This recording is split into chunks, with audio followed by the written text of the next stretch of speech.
कि जब भगवान राम वन से लौट करके जब अयोध्या आए हैं, राम जी राजा बने हैं, सीता जी महारानी बनी हैं। तो राम जी जब राजा बने हैं तो नगर वासियों से, अपने भाइयों से कहते हैं, जिसको जो चाहिए हमसे मांग लो।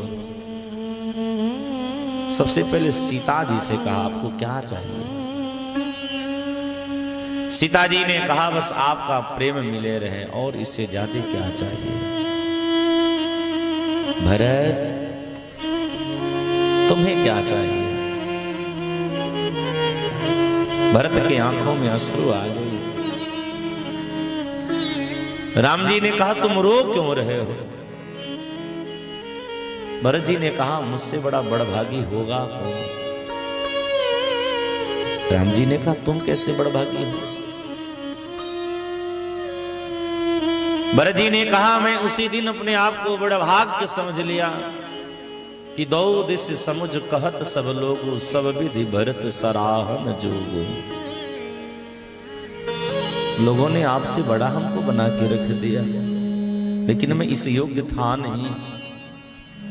राम जी ने कहा, कुछ मांगना हो तो फिर भी मांग ले। भरत जी ने कहा, बस तेरी करुणा छाया बनी रहे, इससे ज्यादा और कुछ नहीं चाहिए। भरत की पत्नी मांडवी की जब बारी आई, राम जी ने कहा, बेटिया तुमको क्या चाहिए? उसने ऐसे आंचल फैला लिए और आंचल फैला करके अश्रुपात होने लगे हैं। रोते हुए मांडवी ने कहा, अगर कुछ देने का मन है तो जो वलकत वस्त्र पहन करके आप 14 वर्ष वन में गुजारे हैं, बस वो वलकत वस्त्र हमको दे दीजिए। राम जी ने कहा, तू लेकर के करेगी क्या? उसने कहा, इस अयोध्या की एक बात बड़ी निराली है कि कब किसको बन जाना पड़े यह पता नहीं है। राम जी ने कहा, क्या कह रही हो? मांडवी ने कहा, हे राघव, आपको वन मिला तो भौजाई जी वन चली गई, समझ में आ रहा है, लेकिन मेरे पति को तो राज मिला था और मेरा पति घर में ही रह करके मुझे जोगनी बना दिया। इसमें इस मांडवी की क्या कसूर थी? आप तो बड़भागी थे कि आपकी पत्नी तो आपके साथ साथ चली थी, लेकिन मुझ जैसा अभागन कौन है कि मुझे अपने पति के साथ चलने का मौका तक नहीं मिला। आप तो अपनी पत्नी से बात भी कर लेते थे, लेकिन मुझ जैसी अभागन कौन होगी कि मैं 14 वर्ष तक अपने पति की आवाज सुनने के लिए तरस गई। इसलिए मुझे केवल आज एक बात बस समझ में आई है कि मुझे आप अपना बलकत वस्त्र धारण जो किए थे वो मुझे दे दो। राम जी ने कहा, करोगे क्या? बोले, बार बार याद आएगी कि कब बन जाना है, ये अभिमान नहीं होने देगा। एक बात जरा विचार करो, क्या ऐसे परिवार की वंदना कोई कर पाएगा? क्या ऐसे परिवार के लिए किसी के पास कोई शब्द है? क्या ऐसा कोई वंदना ऐसे परिवार के विषय में कोई कुछ लिख पाएगा?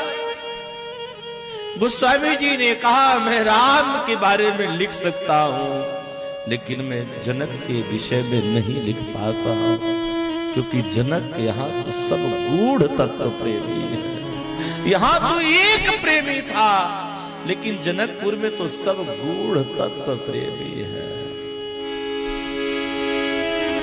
प्रवन परि जन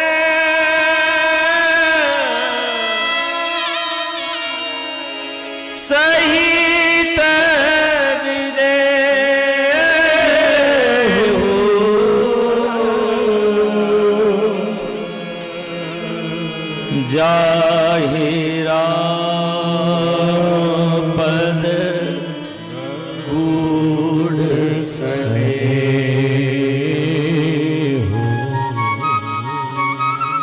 जाहि राम पद गूढ़ स्नेह। मैं पूरे परिवार की मैं वंदना एक साथ कर रहा हूं, क्योंकि इस परिवार का प्रेम, देखो अयोध्या का जो प्रेम था ना वो पृथक पृथक था।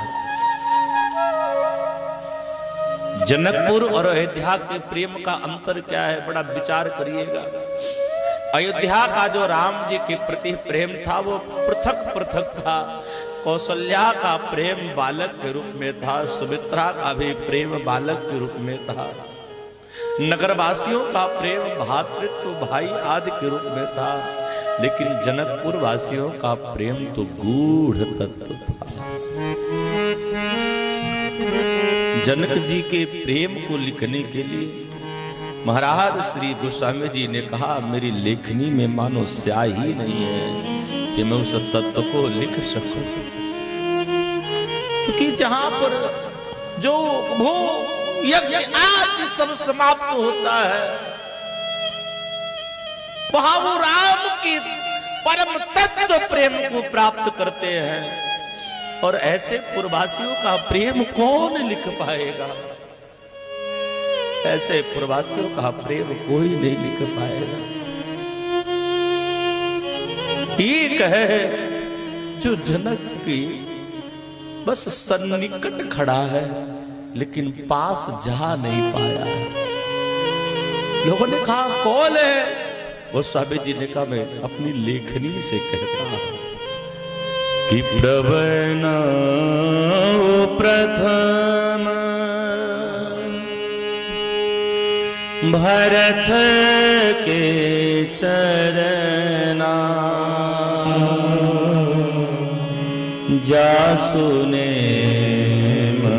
व्रत जाए न बरना। एक भरत है जिसके प्रेम, जिसके नियम, जिसकी राम के प्रति अगाध प्रेम का कोई वर्णन नहीं कर सकता है, क्योंकि राम जी को वनवास मिला था, लेकिन पूर्ण रूप से अगर कोई वनवासी था तो राम नहीं थे, वो भरत थे भैया। राम जी को तो केवल वनवास मिला था, लेकिन वनवास अगर किसी ने काटा है तो भरत भैया।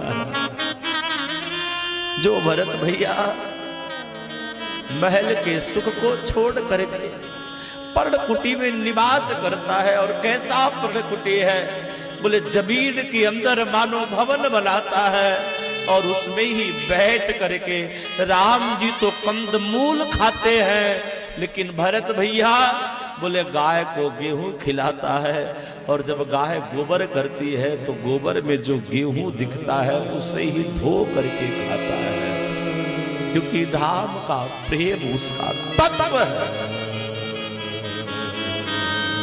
इसलिए हमारे संत जन कहते हैं कि भरत जैसा राम का कोई प्रेम नहीं है।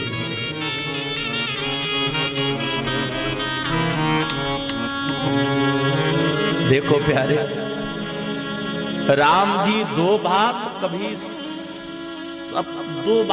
समझ नहीं सकते, बड़े प्यार से समझना। राम जी का सामर्थ्य नहीं है दो बात समझना। राम जी प्रथम क्या नहीं समझ सकते हैं? बोले राम प्रथम अपने नाम की महिमा नहीं गा सकते हैं, नहीं गा पाएंगे। तभी तो हमारे संत जन कहते हैं कि कहावो कहाँ लगे नाम बड़ाई, कहावो